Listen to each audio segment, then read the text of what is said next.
We've just been in India for 4 weeks of retreat in the Indian mountains. Can you expand a little bit on what the benefits are of doing meditation in the format of a much longer retreat? It's a good question because definitely the format of a retreat is considered a very powerful way to really achieve results. This is known in many traditions. In the yoga tradition of India, we find that many yogis have chosen to isolate themselves, either in the form of an ashram, where they would stay in a closed environment where only people who are spiritually inclined will stay together and practice, or they would simply stay alone in the mountains or in caves or in some other areas.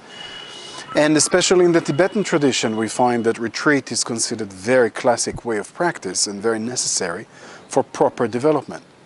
Some would say even that without the retreat way of practice, we can't really talk about proper development spiritually. Why is that the case?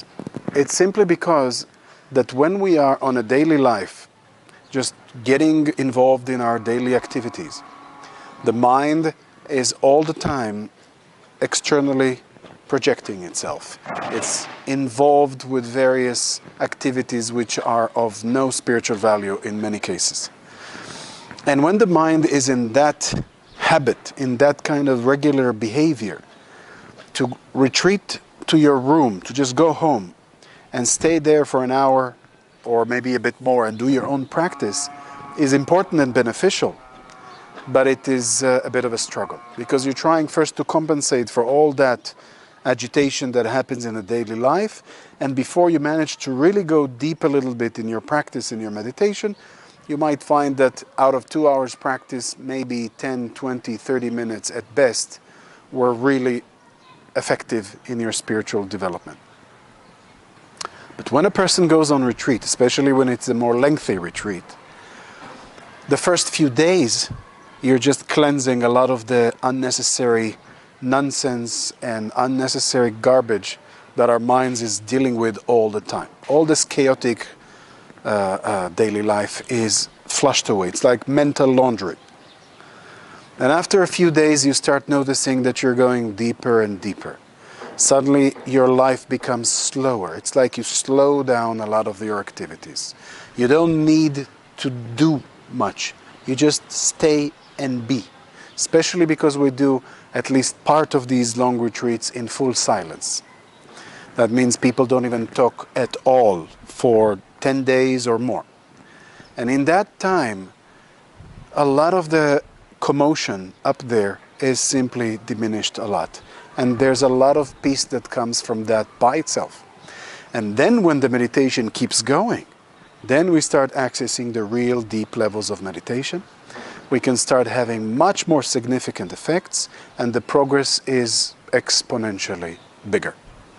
And that's why retreat can be a huge step in the process of development. In fact, and this is very important, what many yogis do, and I'm talking about the authentic, I would even say the hardcore yogis, what they do is that they live from one retreat to the next. That's their life. The retreat is where things are really full power. That's where you really live. In between retreats, when you have to go and do, I don't know, business, family, these things, it's okay. It's life. But it's not really going to the core of it. It's not really connecting to the soul. It's not really accessing those deep things. And that is why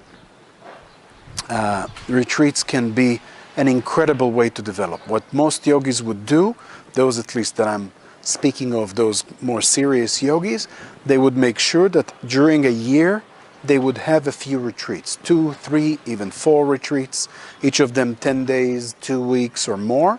And in those retreats, they really develop a lot. And this way you accelerate your evolution tremendously, and you can still have a so-called normal life, but you have the retreats as the foundation of your spiritual development.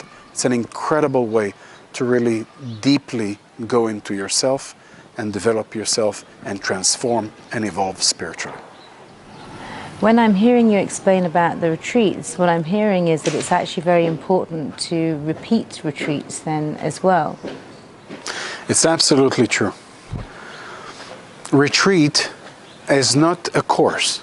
It's not the same thing as going somewhere, getting some information, and saying, okay, I've learned this course, I don't need to repeat it. That's a very different story. A retreat is a place where you simply retreat into yourself. You are in a place where you're isolated, you have other people's like-minded people who also try to go deep, and the experience is what the retreat is about. Every retreat, you might equate it to like going in the desert and suddenly finding an oasis with sweet water where you suddenly drink to your fill and rejuvenate completely, and then you can continue in your walk through the desert.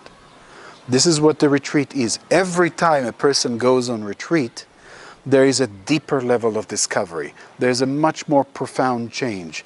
The retreat nourishes us, gives us a deeper development in our meditation, in our minds, in our self-realization, and that's the time of inner peace, of self-discovery, of really transcending the life as we know it.